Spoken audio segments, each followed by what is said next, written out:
आज आपण बनवणार आहोत बीटाची कोशिंबीर।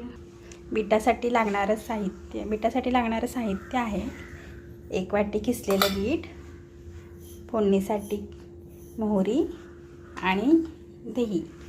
चला तर मग बनवूयात आपण बीटाची कोशिंबीर। चलो,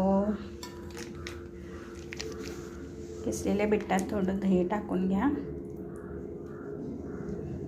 चांगलं दही मिक्स करून घेतलेलं आहे। त्यात आता थोडंसं मीठ,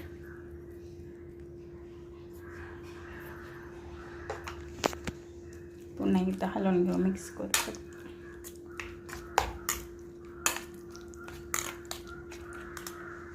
आता त्याला वरून तडका देऊ मोहरीचा।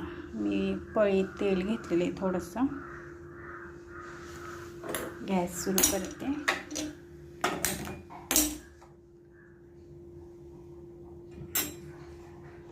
चांगला तडका दिला ना 1 नंबर कोशिंबीर लागते।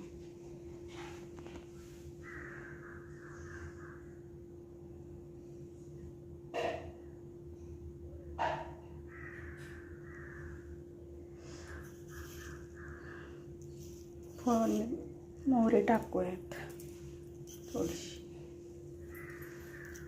चांगली तडतड द्यायची। कोथिंबीर ऑप्शनल आहे, टाकलं तर टाका, नाही तर नका टाकू। असं जरी खाल्लं तरी खूप छान लागते।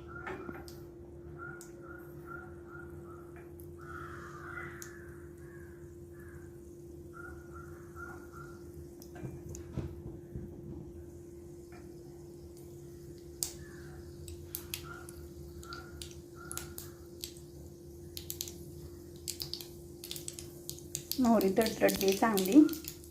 आता आपण हा तडका ह्याच्यावर टाकून घेऊ मोहरीचा। गॅस बंद करू, हलवू, मिक्स करू चांगला, म्हणजे मोहरीचा स्वाद सगळीकडे पसरेल। तुम्ही पण एकदा नक्की ट्राय करून बघा, मला सांगा कशी लागते ती। लहान मुलांना औषध देऊ शकता, ही रक्तवाढीसाठी चांगली आहे।